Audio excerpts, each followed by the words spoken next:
Dia manusia biadab, Gih. Dan dia sedang menyiapkan sesuatu yang besar untuk desa ini.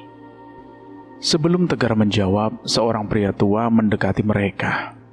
Rambutnya putih, sorot matanya tajam, tapi penuh ketenangan. Maksud masnya apa? Mbah Setio. Seru Gigih. Ia langsung mencium tangan orang tua itu. Ini Mbah Setio, sesepuh desa. Waktu kejadian kesurupan, beliau yang bantuin warga. Tegar menunduk sopan. Saya Tegar, Mbah. Cuma numpang lewat. Numpang lewat kok bikin keluarga Waseso kalam kabut, Sahut Mbah Setio sambil tersenyum. Tegar hanya menggaruk-garuk kepala, malu. Mampir ke rumah yuk. Ngobrol di rumah lebih enak. Wah, gak usah, Mbah. Nanti merepotkan.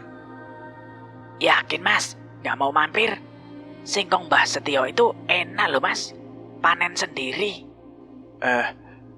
Kalau gitu, kayaknya saya harus mampir deh, Mbah. Gak sopan nolak rezeki. Benar saja. Di rumah Mbah Setio, singkong rebus hangat disajikan dengan teh gula batu. Istri Mbah Setio yang berambut perak tersenyum ramah. Makannya yang banyak. Kalau kurang, tinggal panen lagi di kebun. Ujar beliau. Tanpa ditawari 2 kali, Tegar dan Gigih langsung makan lahap. Suasana hangat dan santai, seolah tak ada ancaman apapun di luar sana.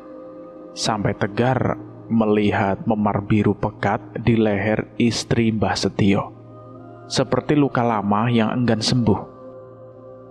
Mbah, ngapunten. Kata Tegar, ia mengambil segelas air putih, membisikkan doa, lalu menyiramkannya perlahan ke lengan sang istri. Istri Mbah Setio meringis, tapi tak lama kemudian, memarnya itu memudar perlahan. Rasa nyeri di wajahnya pun sirna, berganti kelegaan. Mbah Setio menatap tak percaya. Kau bukan sekedar orang biasa ya, Nak Tegar. Tegar hanya tersenyum kecil dan kembali makan singkongnya, seolah tak terjadi apa-apa. Nak Tegar ini siapa toh? Tanya Mbah Setio sambil menuangkan teh ke cangkir. Saya cuma kuli panggul di pasar, Mbah. Bukan siapa-siapa. Tegar tersenyum kecil, menunjuk dirinya sendiri.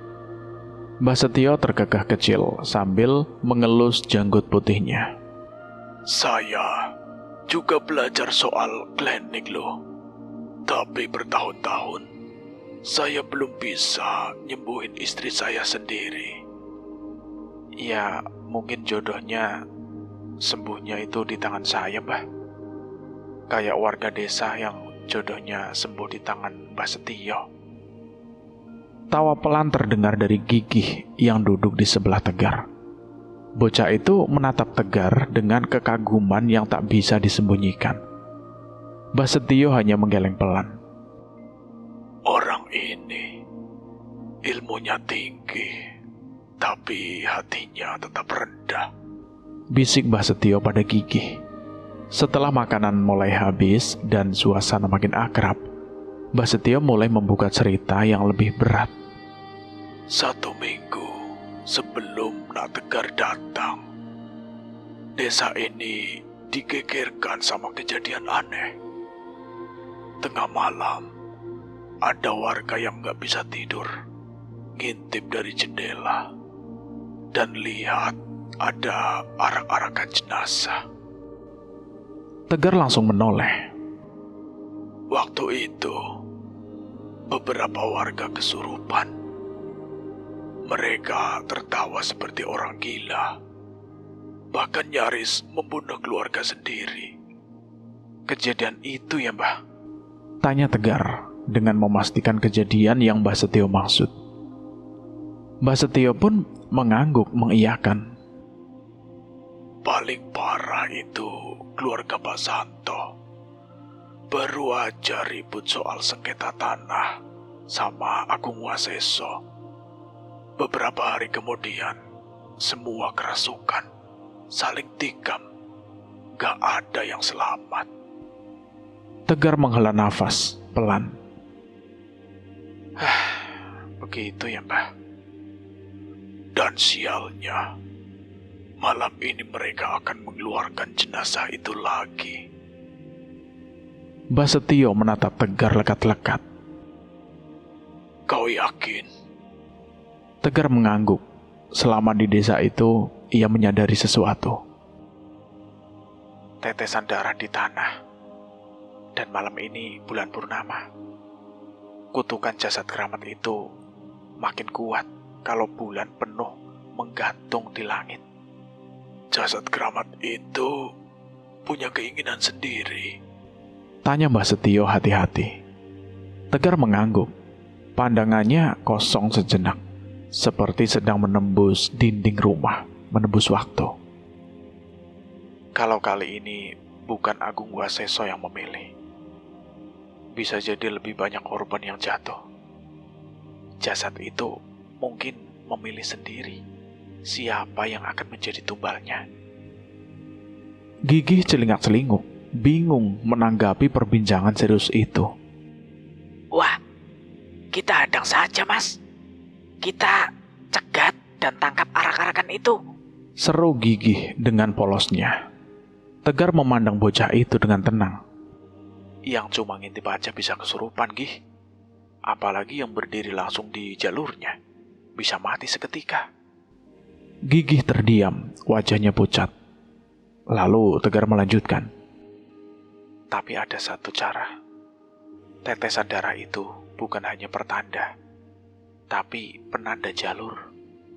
Selama pembawa jenazah berjalan di atas jalur yang sudah ditandai darah, mereka nggak akan terkena kutukan. Tapi siapapun yang menyimpang akan habis. Jadi, malam ini bisa banyak yang mati. Tanya Gigih pelan. Tegar menggenggam tangannya erat. Enggak akan aku biarkan mereka berbuat seenaknya lagi. Sudah cukup. Kali ini bukan hanya soal Agung Waseso dan kekejamannya. Bukan cuma dendam. Bukan soal klinik semata. Ini tentang nyawa, tentang orang-orang desa yang hidup dengan damai, yang sekarang jadi target pengorbanan keji. Tegar memandang keluar jendela. Bulan mulai naik perlahan, membentuk cahaya bundar yang menggantung di langit malam. Gatal, panas, rasanya seperti dibakar. Teriakan seorang perempuan menggema dari rumah terbesar di desa Tegal Wurung. Suara itu menggema, memecah keheningan malam yang pekat. Berisik. Bisa-bisanya ada yang membalikan santet di desa ini. Dasar bodoh. Geram Agung Waseso sambil memijit pelipisnya. Namun belum sempat kata-katanya habis, sebuah tamparan keras mendarat di pipinya. Plak! Berani-beraninya kamu bilang aku berisik. Kalau bukan karena aku, kau tetap jadi lelaki miskin yang direndahkan. Bentak Andiri, istrinya. Agung, sang juragan besar yang dikenal angkuh oleh warga desa, kini tak lebih dari seorang laki-laki kecil yang merunduk di hadapan istrinya sendiri. Matanya tak berani menatap, rahangnya mengeras antara marah dan takut. Aku yang menyuruhmu menyantet mereka. Mereka tahu rahasia kita. Itu artinya mereka harus disingkirkan. Dan sekarang kamu malah menyalahkanku. Andiri mencengkeram rambut Agung dan menariknya ke belakang dengan kasar. Agung hanya meringis. Ia tahu, melawan Andiri berarti menentang kematian. Bukan hanya secara harfiah, tapi juga secara nyata. Dari mana mereka tahu kalau kita ini tabu? Siapa yang bocorin? Siapa? Teriak Andiri lagi, suaranya parau oleh amarah. Pernikahan Andiri dan Agung adalah pernikahan yang seharusnya tak pernah terjadi. Mereka sepupu, ikatan darah yang disatukan bukan karena cinta, tapi karena ambisi. Karena sesuatu yang lebih gelap daripada rahasia rumah tua itu, jenazah keramat. Dulu, ayah Andiri mendapatkan jasad keramat itu dengan ritual laknat. Mayat itu memberi kekuasaan, kekayaan, dan dendam yang bisa dituntaskan selama mereka menyembahnya. Namun dengan harga mahal. Kesetiaan darah, sumpah kutukan, dan tumbal nyawa. Andiri menikahi Agung agar jasad keramat itu tetap berada dalam satu garis darah. Ia tak ingin kekuatan itu memiliki atau bahkan diketahui oleh orang di luar keluarga Waseso. Ia ingin mengendalikan segalanya, bahkan suaminya sendiri. Kalau bukan karena aku, kamu masih ngamen di pasar. Aku yang tundukkan desa ini. Teriak Andiri sambil menunjuk wajah Agung. Kamu cuma pelacurku. Agung hanya mengepalkan tangannya erat, menahan diri agar tidak membalas.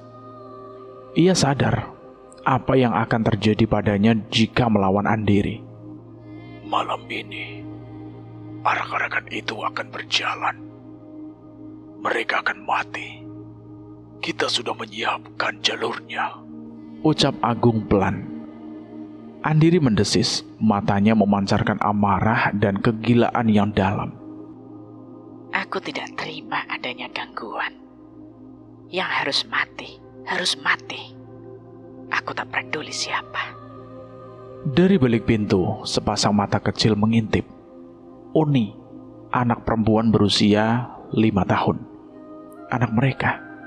Anak yang lahir dari hubungan penuh rahasia dan kutukan. Uni hanya ingin kasih sayang.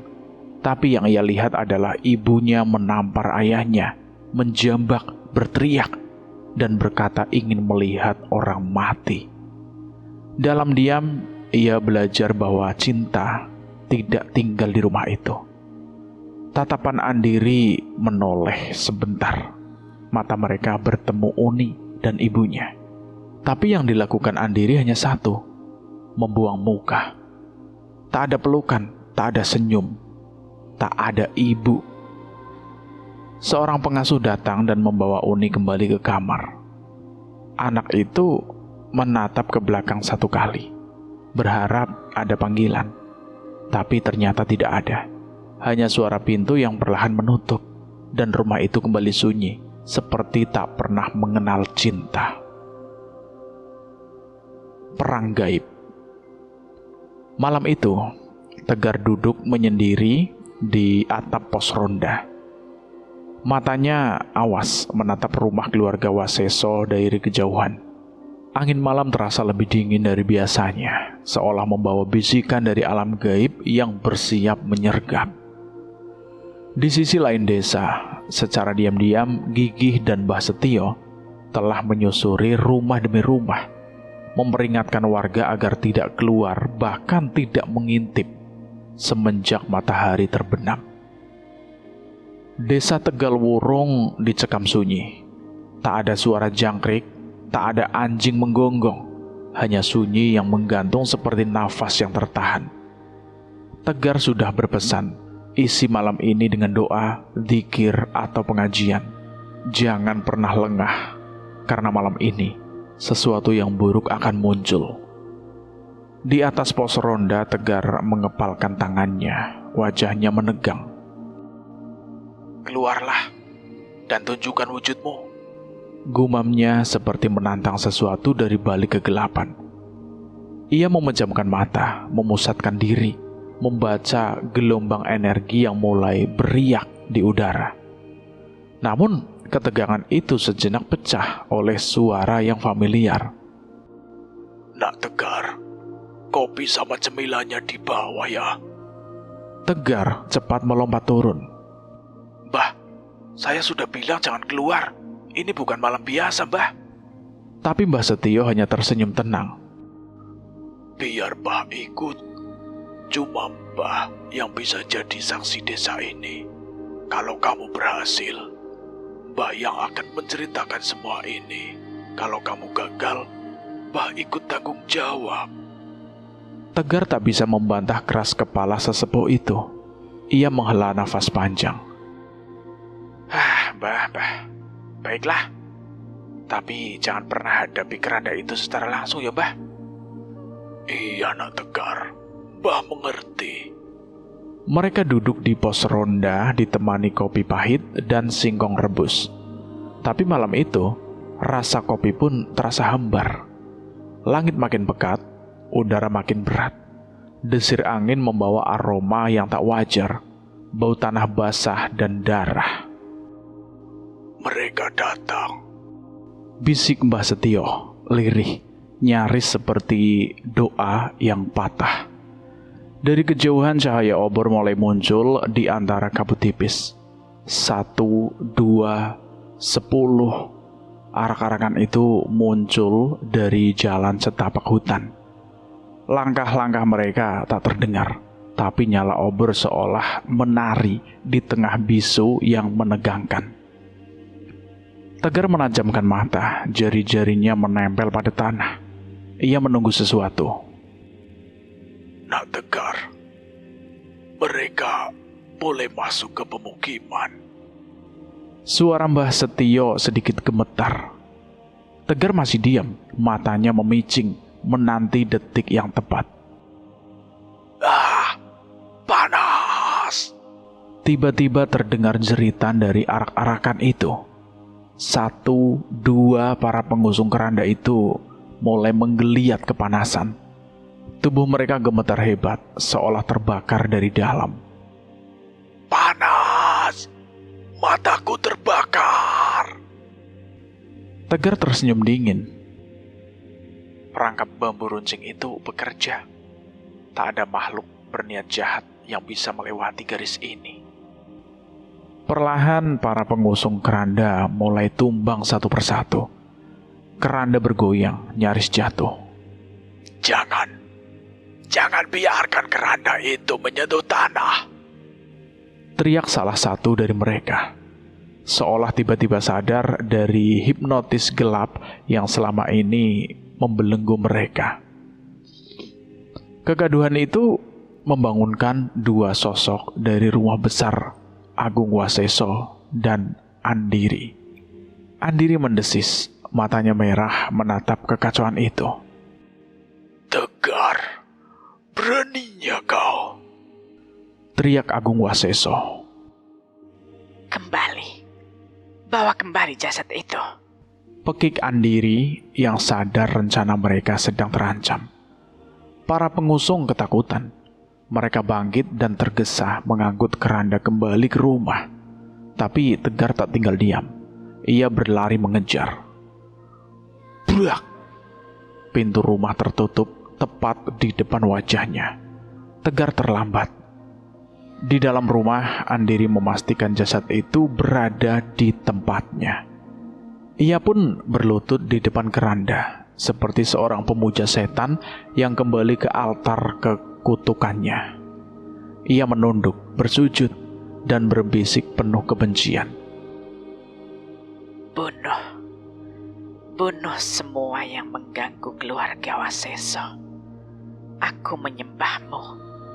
Kabulkan permintaanku. Duar! Petir menyambar langit. Hujan turun deras tanpa aba-aba. Obor di luar padam satu persatu. Desa kembali dalam kegelapan. Tegar berdiri di depan pintu, menggigil bukan karena hujan, tapi karena firasat buruk yang menusuk jantung. Hentikan! Kalian main-main dengan kekuatan yang tak bisa kalian kendalikan. Tegar menggedor-gedor pintu dengan panik, namun tak ada jawaban. Dari balik pintu, sesosok asap hitam mulai mengepul dari keranda. Bau anyir menyebar, campuran daging busuk dan dupa yang dibakar dengan darah. Asap itu membentuk siluet tinggi menjulang, sosoknya kabur. Namun, satu hal yang nampak jelas. Senyum bengis, mulut merah berlumur darah, matanya kosong. Tapi haus akan jiwa. Bunuh orang itu. Suara Andiri meraung. Suaranya bukan lagi manusia, lebih menyerupai hewan buas yang dirasuki.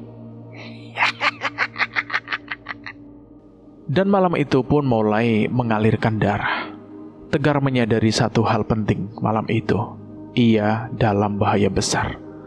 Tanpa pikir panjang, ia langsung membungkus tubuhnya dengan kain kafan lusuh yang sudah ia siapkan sejak sore. Di balik kafan itu, selama ia terus membaca mantra pelindung, makhluk-makhluk halus tidak akan bisa menyadari keberadaannya. Ingsun, kanyo manteni Gusti, kakang kawah lan adi hari-hari, jagat jaga saka wetan lan kulon, makhluk ala, sirna tanpa daya. Awak ingsun nyawa wes kagungan Hyang Sukma Agung. Dari sela kain, Tegar melihat makhluk hitam menjulang keluar dari jasad yang membusuk itu. Makhluk itu kabur, wujudnya tertutup hujan. Tapi aura menyengat. Tegar sempat gentar, jantungnya berdetak tak karuan. Namun kemudian ia mengingat satu hal yang mengganjal. Tunggu, bukan begini cara keluargaku mati. Tegar berpikir, dulu keluarganya meninggal tanpa mampu memberikan perlawanan. Darah mengucur dari mata, telinga, mulut, dan seluruh lubang di tubuhnya. Bukan karena oleh serangan setan seperti ini. Ingsun, kayo mantening Gusti, kakang kawah lan adi hari-hari. Ia terus membaca. Perlahan makhluk itu bergerak menjauh. Tidak menyadari keberadaannya. Namun dari balik rumah-rumah warga, terdengar suara jeritan. Setan itu telah menarik perhatian makhluk-makhluk lain untuk merasuki manusia. Tegar harus segera bertindak. Sial, aku harus cepat ini. Dengan terus menutup tubuhnya dengan kafan, ia menyelinap masuk lewat jendela. Tubuhnya tetap terbungkus kafan. Ia terus merapal mantra walau langkahnya terbata dan sempat hampir terpleset saat mendaratkan kakinya. Tanpa disadari, pemandangan aneh itu membuat penghuni rumah, Andiri, Agung, dan para anak buahnya tertegun. Seorang pria berkafan mengendap-endap sambil komat-kamit. Ingsun kayo mantening Gusti. Siapa itu? Teriak Agung Waseso mengernyitkan dahi. Tegar refleks menoleh. Matanya bingung. Otaknya baru mencerna satu fakta penting. Mantra itu hanya membuatnya tak terlihat oleh makhluk halus, bukan manusia. Waduh, sial. Itu dia. Orang yang cari masalah sama keluarga Waseso. Agung menunjuk dengan geram. Anak buahnya yang sebelumnya mengusung jenazah langsung mengambil benda-benda keras. Ada yang mengangkat pisau, ada yang mendapatkan balok kayu. Bahkan satu orang mengangkat sebuah kursi. Mereka segera mengeroyok Tegar. Waduh, sial. Ingsun kanyo mantening Gusti. Tegar terpontang-panting menghindar sambil tetap membaca mantra. Mati kau! Teriak salah satu anak buah dan menusukkan pisau. Gak kena. Tegar menghindar dengan pose yang tidak pernah ia pikirkan. Tapi nasib baiknya nyaris habis. Brak! Mantranya sempat terputus. Setan itu langsung menoleh tajam. Nafasnya menggelegar dengan penuh ancaman. Ingsun kayo mantening Gusti, kakang kawah lan adi hari-hari. Tegar panik dan membaca cepat seperti orang dikejar anjing. Setan itu bingung lagi, kepalanya menoleh ke kanan dan ke kiri, kehilangan arah. Dia di sana. Habisi dia, setan tolol. Teriak Agung Waseso, marah tidak karuan. Makhluk itu perlahan menoleh, bukan ke Tegar, tapi ke Agung. Wajahnya kesal dengan hinaan Agung saat itu. Tunggu, bukan aku yang... Terlambat. Ampun. Tubuh Agung tiba-tiba terangkat ke udara.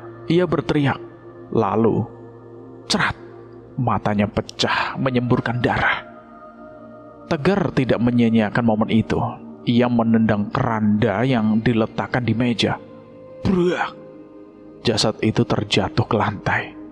Dan seperti efek domino, para pengiring jenazah mulai histeris.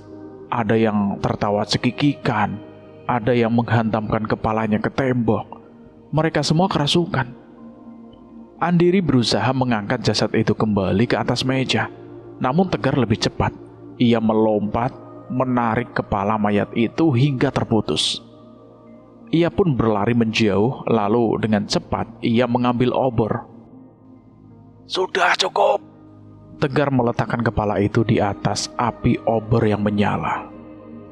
Tuhan tidak suka diduakan, apalagi dengan mayat menjijikan seperti ini. Wush. Kepala mayat itu terbakar, asapnya mengepul. Cedak, cedak.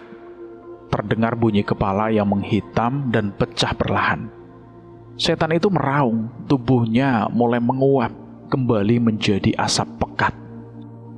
Makhluk lemah, nyawamu tak lebih dari lumpur. Makhluk itu berbicara dengan penuh kebencian. Ia melompat memastikan Tegar tak akan selamat dari dirinya. Tegar menatap tajam, siap menerima apapun tanpa gentar. Aku tidak takut. Setan itu meraung, tapi sebelum cakar setan itu menyentuhnya, tubuhnya terurai, hilang lenyap begitu saja bersama kepala mayat yang terbakar seutuhnya. Brak, brak, brak. Satu persatu, pengiring jenazah itu tumbang. Mereka yang kerasukan kembali mendapatkan kesadarannya. Suasana hening, hanya terdengar suara hujan dan aroma gosong kepala bakar memenuhi ruangan. Prak! Obor itu menghantam tubuh jasad keramat, dan dalam sekejap api menyala membakar daging busuk yang tersisa. Kurang ajar. Andiri menjerit seperti kesetanan. Wajahnya merah padam, matanya membelalak, beringas. Tubuh manusia najis itu, aku yang tanggung semua hukumannya. Anak buah Agung kembali berdiri. Kali ini tak ada lagi keraguan. Mereka mengangkat pisau, siap menyerang. Brak! Pintu rumah mendadak terbuka paksa. Seberkas cahaya masuk bersama debu dan sorak-sorai. Mas Tegar! Suara gigih terdengar keras, diikuti rombongan warga yang datang bersama Mbah Setio. Cukup, Andiri. Kejahatanmu sudah terbongkar. Akhiri semua ini. Suara Mbah Setio dalam dan tenang. Andiri mundur panik, bersembunyi di balik anak buahnya. Bunuh mereka semua. Aku akan cari jasad lain. Aku akan bunuh kalian semua. Ia lari ke belakang rumah, tapi belum jauh terdengar suara kecil mengaduh. Ampun, Ibu. Ampun. Tegar menajamkan telinga, matanya membelalak. Ia melihat Andiri menghantam wajah Uni dengan guci agar ia tak sadarkan diri dan tak melawan. Uni, itu suara Uni. Teriak gigih. Bersamaan dengan itu, Andiri memerintahkan semua bawahannya yang berada di dalam untuk berkumpul menghadapi warga desa. Tanpa pikir panjang, Tegar melepas tasnya, menarik nafas dalam-dalam, dan mulai berjalan ke dalam rumah. Langkahnya mantap, nafasnya berat, namun tatapannya berubah. Ia tidak berkata apapun. Tatapannya terpaku ke arah suara itu, seolah yang berdiri di sana bukan lagi sang Tegar yang lugu. Berhenti! Salah seorang pengantar jenazah mencoba menahan, tapi bruak, satu pukulan, satu gerakan, tanpa kompromi wajah lelaki itu berdarah dan tubuhnya terkapar. Gila. Itu benar Mas Tegar. Gumam Mbah Setio yang menyaksikan dari kejauhan. Wajahnya pucat pasi. 5 orang lainnya langsung menyerbu. Tegar tak mundur. Duar! Sebuah sikut menghantam dada lawan pertama, membuat nafasnya langsung terhenti. Cerak! Sebuah lutut menghantam rahang pria kedua. Gigi berhamburan. Suara cekotannya membuat bulu kuduk berdiri.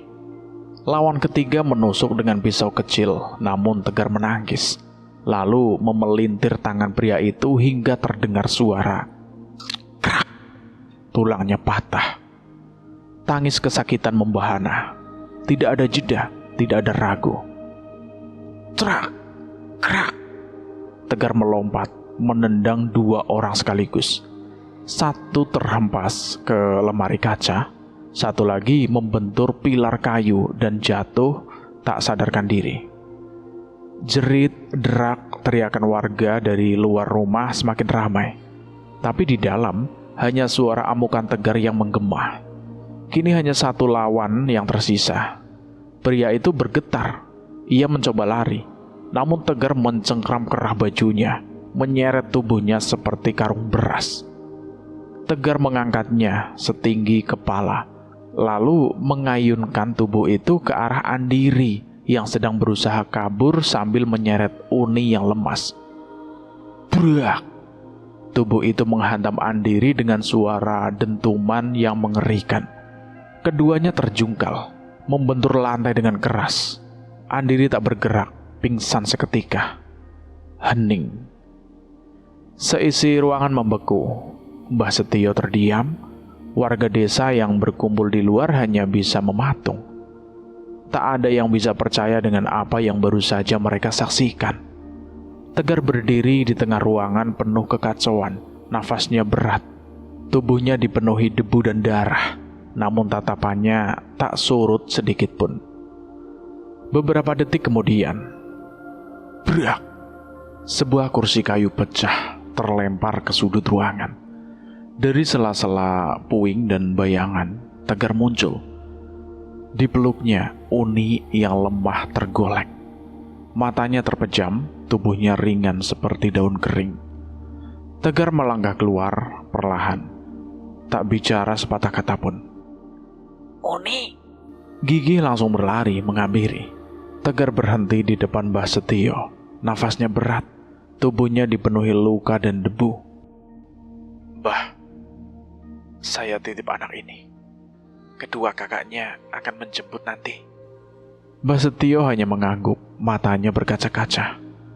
Tegar mengambil tasnya tanpa banyak bicara. Ia melangkah keluar dari rumah itu. Matahari mulai naik perlahan di ufuk timur. Sinar oren keemasan menyentuh wajahnya yang letih. Ia berjalan melewati warga yang diam membisu, seolah masih mencerna apa yang baru saja mereka lihat. Mas Tegar, mau kemana? Tanya Gigi berlari mengejar. Langkah Tegar terhenti. Ia menoleh perlahan. Kemana? Iya mas, mau kemana sekarang? Ini sudah pagi, Gigi. Waktunya kerja. Gembel gini, Mas bukan pengangguran. Tegar menepuk pelan pipi Gigi dan tersenyum sekilas. Orang kere kayak Mas harus sadar diri, gak boleh malas. Gigi cuma bisa bengong. Tak tahu harus tertawa atau mengangguk prihatin. Tegar kembali melangkah pelan, menjauh dari rumah yang penuh kekacauan itu. Mampir lagi ya mas? Teriak Gigi dari belakang. Tapi Tegar tak menjawab. Tak perlu. Angin pagi dan matahari cukup jadi saksi bahwa malam itu satu kejadian telah berakhir. Seorang perempuan muda berjalan terseok di tengah kota. Tubuhnya lemah, bajunya berdebu, namun matanya menyala penuh dendam yang belum tuntas. Ia membawa satu tas kecil berisi barang seadanya. Kakinya berhenti di depan sebuah rumah megah bergaya kolonial, berdiri kokoh di sudut kota Jawa Timur. Tak, tak, tak, tak. Ketukan itu terdengar pelan tapi tegas. Buka! Teriaknya, suaranya parau, nyaris seperti bisikan kematian yang merayap dari dada. Pintu kayu jati itu terbuka perlahan. Seorang wanita tua berdiri di ambang, mengenakan kebaya halus dengan rambut disanggul rapi. Alisnya mengernyit. Andiri. Astaga, Andiri. Kenapa kamu, Nak? Ia buru-buru menarik putrinya masuk, mendudukannya di sofa beludru, dan memanggil pelayan untuk membawa air. Tak lama kemudian, suara langkah tergesa terdengar dari dalam rumah. Andiri. Seorang pria tua berwibawa muncul dari balik ruang kerja. Wajahnya berubah tegang melihat kondisi anak perempuannya. Dan di saat itulah, tangis Andiri pecah. Namun, itu bukan tangis kesedihan biasa. Itu jerit kepiluan, amarah, dan aib yang dibakar dalam dada. Ia menggigit bibirnya, lalu mulai menghantam segala yang ada di sekitarnya. Gelas, vas bunga, bingkai foto, semuanya pecah. Kedua orang tuanya hanya diam, membiarkan badai itu lewat. Tapi begitu semuanya hening, Sudah. tanya sang ayah dingin. Belum. Orang itu harus mati. Pria itu tegar. Aku tidak akan tenang sampai dia mati. Ia kembali mengamuk dan memecahkan barang-barang. Sang ayah menarik nafas panjang. Wajahnya mulai berubah. Perlahan ia mendekat dan dalam satu gerakan cepat, brak, rambut Andiri dijambak. Wajahnya dihantam ke dinding. Bapak tanya. Sudah. Andiri terpaku. Matanya bertemu dengan mata ayahnya yang kelam dan dingin. Mata yang pernah melihat kematian dan mungkin menciptakannya. Sudah. Bisiknya lirih. Sang ibu menghela nafas lega, memanggil pembantu untuk membersihkan kekacauan yang berserakan. Namun sang ayah belum selesai. Jasad itu musnah. Suaranya kini berat menekan. Andiri menggigil. Ia tahu pertanyaan itu bukan permintaan informasi. Itu penghakiman. Bukan aku. Pria itu tegar. Dia yang membakar jasad keramat kita. Ujarnya terbata-bata, kemudian berlutut. Brak! Sebuah tendangan menghantam wajah Andiri. Darah mengalir dari sudut bibir. Tapi Andiri tak mengeluh. Ia semakin menunduk, tubuhnya gemetar di bawah kaki sang ayah. Ampun, Bapak. Ampun. Andiri akan melakukan ritual itu. Aku akan jalani semua lelahku. Andiri akan mendapatkan lagi jasad keramat untuk keluarga Waseso. Sang ayah memandangi anaknya tanpa emosi. Kau yakin? Yakin, Pak. Andiri akan cari jasad yang lebih kelam, lebih keji. Jasad yang cukup kuat untuk menghabisi Tegar, manusia brengsek itu. Suaranya gemetar namun tegas. Senyum misterius perlahan muncul di wajah sang ibu. Bagus, anak pintar. Ia memeluk Andiri dengan pelan. Belayannya lembut, namun hawa dingin menjalar dari tangannya, seperti belai ular sebelum menggigit. Sang ayah menghela nafas, emosinya menghilang ketika saat Andiri berjanji melakukan lelaku itu. Sosok tertinggi di keluarga Waseso itu pun berpaling dan melanjutkan pekerjaannya di meja. Ayo ikut ibu, kita mulai persiapannya, Ucap sang ibu dengan arti senyum yang tidak bisa ditebak. Di sebuah terminal. Astaga, Bu. Saya muter 3 kali loh, nyari warung ibu. Keluh Tegar sambil mengelap keringatnya. Matanya menyapu keramaian warung sederhana yang kini nampak ramai luar biasa. Bu Partini keluar dari balik etalase, mengernyit heran. Loh, kok bisa toh? Warung ibu gak pernah pindah kemana-mana kok. Kata Bu Partini. Tegar tertawa lelah. Bukan itu, Bu. Seingat saya, dulu tempat ini sepi kayak kuburan. Sekarang rame banget, Bu. Saya sampai pangling. Bu Partini tertawa kecil. Matanya berkilat bangga. Alhamdulillah Mas Tegar. Darse dan Nini itu bawa berkah. Ibu suruh mereka ngapain? Tegar menjibir, curiga. Plak. Sebuah tepukan mendarat ringan di bahunya. Jangan mikir aneh-aneh kamu. Ucap Bu Partini kesal. Tegar menoleh ke dalam. Darsi sedang melayani pembeli. Sementara Nini terlihat sibuk di dapur membantu memasak. Warung yang dulu sunyi kini hidup. Bu, saya titip mereka buat dirawat, bukan disuruh kerja. Ucap Tegar setengah menegur. Mas, kami yang maksa membantu. Bukan disuruh Bu Partini. Darsi melambaikan tangan dengan senyum lebar. Mengetahui kedatangan Tegar, keduanya cepat-cepat menyelesaikan pesanan, lalu menutup warung untuk sementara. Luka kami sudah pulih, Mas. Bisa kerja dan bergerak seperti ini, rasanya luar biasa. Kata Nini. Iya, Mas. Selama ini kami cuma terbaring. Kata Darsi menambahkan. Tegar memperhatikan wajah mereka. Warna kulit yang dulu pucat kini mulai bersemi sehat. Mata mereka tidak lagi kosong, ada kehidupan di sana dan ada harapan. Sudah benar-benar pulih. Mereka mengangguk.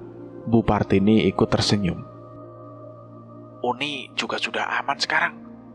Dia di rumah Mbak Setio. Jemput dia ya. Yang benar, Mas. Iya, benar. Tegar mengangguk tapi wajah Darsi nampak ragu. Orang tua kami. Ayahmu, Agung Waseso, ditangkap warga. Ibumu melarikan diri. Pulanglah, tapi bukan ke mereka. Lantas, kami pulang kemana? Tempat tinggal belum tentu di rumah, Dar. Dan tidak semua yang kau panggil keluarga layak disebut rumah. Carilah tempat di mana kalian merasa berharga, berguna. Di sanalah rumah sesungguhnya. Bu Partini memandangi mereka, membaca keraguan di wajah keduanya. Jadi, warung Bu Partini bisa kami sebut rumah? Tanya Nini dengan polos.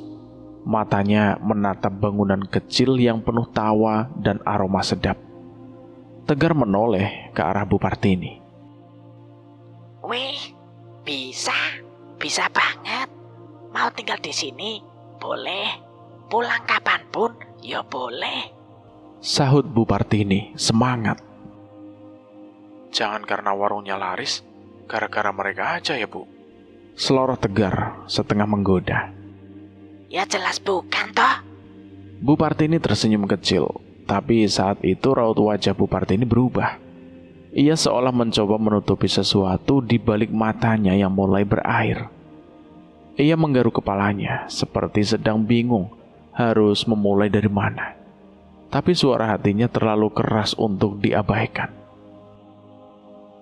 Anak ibu sudah pergi 5 tahun yang lalu. Waktu itu usianya baru 5 tahun. Ceria, bawel, suka nyanyi-nyanyi pakai sendok. Kalian pasti suka kalau kenal dia. Suasana warung mendadak hening. Darsih dan Ninih menatapnya penuh perhatian. Mereka tak menyangka akan adanya kisah ini. Setelah suami ibu menterlantarkan kami, ibu pikir hidup ibu udah cukup hancur. Tapi ternyata kehilangan anak jauh lebih menyakitkan. Lanjutnya suaranya mulai bergetar. Ia menarik nafas panjang, matanya menerawang jauh. Ibu buka warung kecil-kecilan di rumah demi menyambung hidup. Tapi suatu hari dia sakit, badannya panas tinggi. Ibu udah coba bawa ke puskesmas, minum obat, pijat. Tapi malam itu dia tidur dan gak pernah bangun lagi. Tangis yang sudah lama ia tahan akhirnya pecah. Ia buru-buru mengusap pipinya, tapi air matanya terlalu deras. Setiap sudut rumah rasanya teriak namanya. Setiap malam suara sendok jatuh bikin ibu mikir dia masih main di dapur. Ibu gak kuat. Tegar menunduk. Sementara itu Ninih perlahan meraih tangan Bu Partini dan menggenggamnya erat. Bu, mungkin sebenarnya ibu yang paling butuh pulang. Ucap Ninih lembut sambil mengelus punggung wanita tua itu. Bu Partini terisak, tapi kali ini isaknya terasa berbeda. Seperti hujan yang mereda setelah sekian lama badai. Ibu akan pulang. Tapi hanya kalau kalian dan Uni mau tinggal bareng ibu. Biar rumah itu gak kosong lagi. Biar ada suara tawa lagi di sana. Darsih dan Ninih saling menatap. Lalu mereka mengangguk bersamaan dengan mata berkaca-kaca. Jadi ibu kami ya, Bu? Ucap Darsih, suaranya nyaris pecah. Tangis pecah begitu saja, tidak ditahan, tidak disembunyikan. Di warung kecil yang tutup sementara itu, 3 perempuan yang sama-sama kehilangan akhirnya saling menemukan. Sementara itu Tegar berdiri mematung. Ia berusaha tetap tegar, namun kelopak matanya memerah. Ia tahu ini bukan sekedar pertemuan, tapi sebuah penyembuhan. Sebuah rumah yang akhirnya dibangun kembali dari puing luka dan kasih yang belum sempat selesai. Sebelum berpamitan, Darsih menarik lengan Tegar dengan ragu. Matanya tak berani menatap langsung. Namun sorotnya menunjukkan ada sesuatu yang penting dan berbahaya. Mas Tegar, boleh bicara sebentar? 4 mata. Tegar mengangguk, dan mereka pun melangkah menjauh dari warung.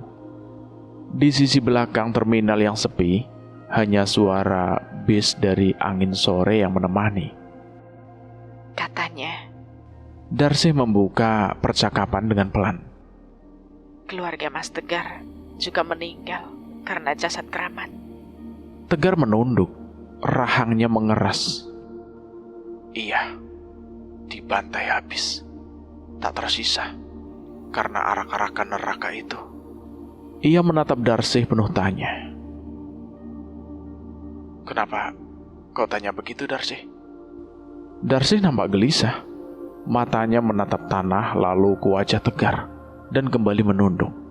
Ia menggigit bibir bawahnya seperti sedang menggali ingatan yang tak ingin ia sentuh. Jasad keramat itu bukan milik keluarga Waseso. Tegar membelalakkan mata. Eyang-eyangku melakukan lelaku terlarang. Setelah ritual itu selesai, ia mendapatkan jasad keramat itu dari seseorang. Tegar menatap tajam. Mendapatkan? Iya, dari seorang pria berpakaian serba hitam. Tak banyak bicara, tubuhnya kurus tinggi, matanya seperti tak punya jiwa. Aku masih kecil waktu itu, tapi aku ingat betul. Dek. Seketika kilatan masa lalu menghantam pikiran Tegar. Ingatan tentang makhluk-makhluk berpakaian serba hitam membawa keranda gelap dan melangkah dalam diam menuju desanya. Malam itu malam kematian keluarganya. Pakaian serba hitam, pucat. Itu mereka. Gumam Tegar. Darsi menelan ludah lalu mengucap pelan. Eyang menyebut orang itu berasal dari Trahkala Sedo. Nama itu muncul seperti belati yang menyayat benak Tegar. Trahkala Sedo. Seketika udara terasa lebih berat. Langit seolah mendung walau matahari masih bersinar. Nama itu seolah membawa kutukan bersamanya. Tangan Tegar mengepal. Kini satu nama telah dikantongi, Trahkala Sedo. Mereka adalah manusia biadab yang memanfaatkan jasad keramat untuk membunuh dan menyesatkan manusia.